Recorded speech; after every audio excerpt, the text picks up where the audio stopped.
दोस्तों हमारे चैनल दर्पण ज्ञान सागर में आप सभी का स्वागत है। तो सभी भाइयों को जय श्री राधे जय श्री कृष्णा। तो दोस्तों आज का प्रसंग है कि जिंदगी कैसे जिए। तो वीडियो शुरू करने से पहले मेरा आप सभी से अनुरोध है, यदि आपने अभी तक हमारे चैनल को सब्सक्राइब नहीं किया है तो प्लीज़ आप हमारे चैनल को अभी सब्सक्राइब कर लें, क्योंकि आपका एक सब्सक्राइब हमारे लिए बहुत ही महत्व रखता है। दोस्तों आज की कहानी बहुत ही ज्ञानवर्धक है, जो आपके जीवन में एक बहुत बड़ा बदलाव कर देगी। मुझे पूरा विश्वास है कि आप इस कहानी के अंत तक अवश्य बने रहेंगे और पूरे मन से इस कहानी को सुनेंगे।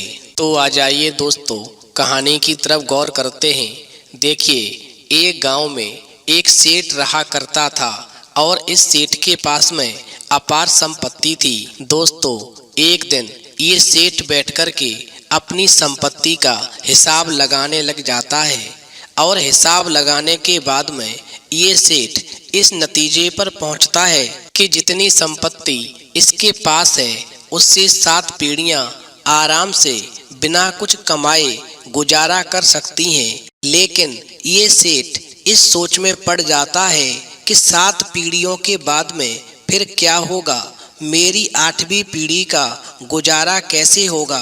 और ये बात सोच कर के सेठ जो था काफी चिंता में रहने लग जाता है।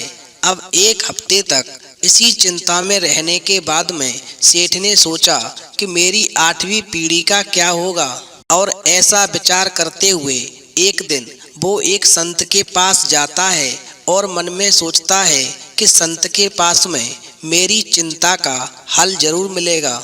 अब तो दोस्तों वो सेठ अपने गांव से कुछ दूरी पर बने एक आश्रम में जाता है और इस आश्रम में जाकर के एक संत से मिलता है। दोस्तों संत से मिलकर के ये सेठ कहता है, महाराज आजकल मैं एक बात के चलते काफी चिंता में रहने लगा हूँ, कृपया आप मेरी इस चिंता का हल निकालें। मेरे पास में पैसों की कोई भी कमी नहीं है, लेकिन इस धन से केवल मेरी 7 पीढ़ियों का ही गुजारा हो सकता है।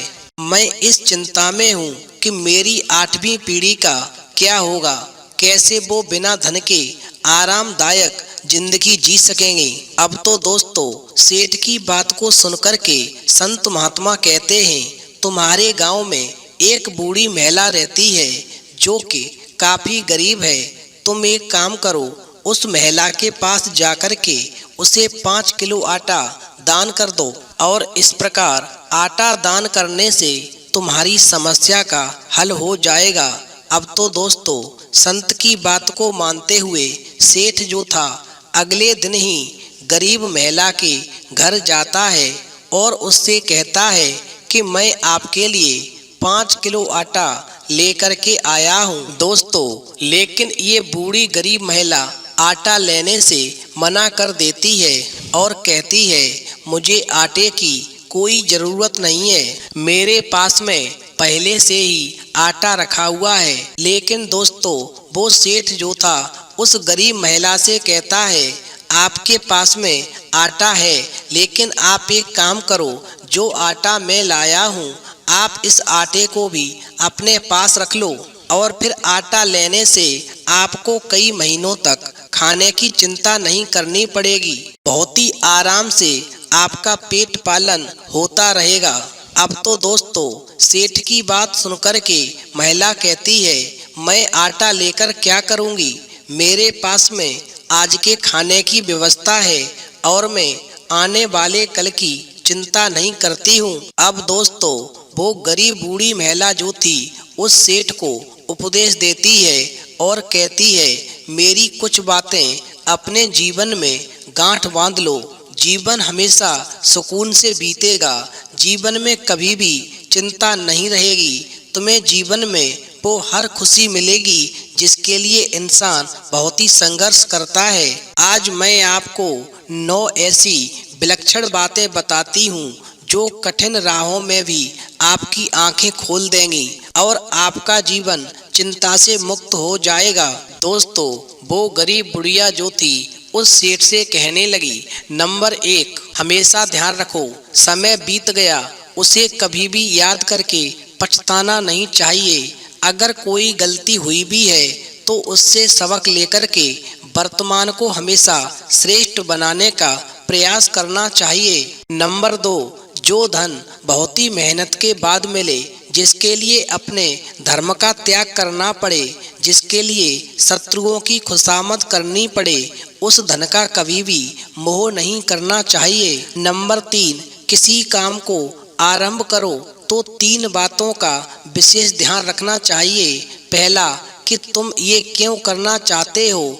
दूसरा, इस काम का क्या नतीजा होगा। और तीसरा, क्या इसमें आपको सफलता मिलेगी।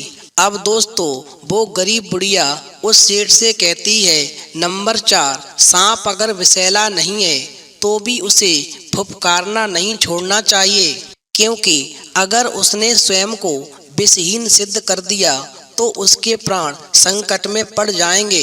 इसी तरह हर व्यक्ति को भी किसी को हानि नहीं पहुंचाना चाहिए, पर अगर कोई कमजोर समझकर आप पर हावी होने की कोशिश करे तो उसे ये एहसास अवश्य दिला देना चाहिए कि आप स्वयं को लेकर सजग हैं और निश्चित ही क्रोध या विरोध का प्रदर्शन कर ही देना चाहिए। नंबर 5, किसी वस्तु की सुगंध को फैलाने के लिए ठंडी ब्यार की जरूरत होती है, उसी तरह व्यक्ति के गुण या योग्यता भी मुंह से कहने की आवश्यकता नहीं, वह स्वतः ही सुगंध के समान प्रसारित हो जाती है।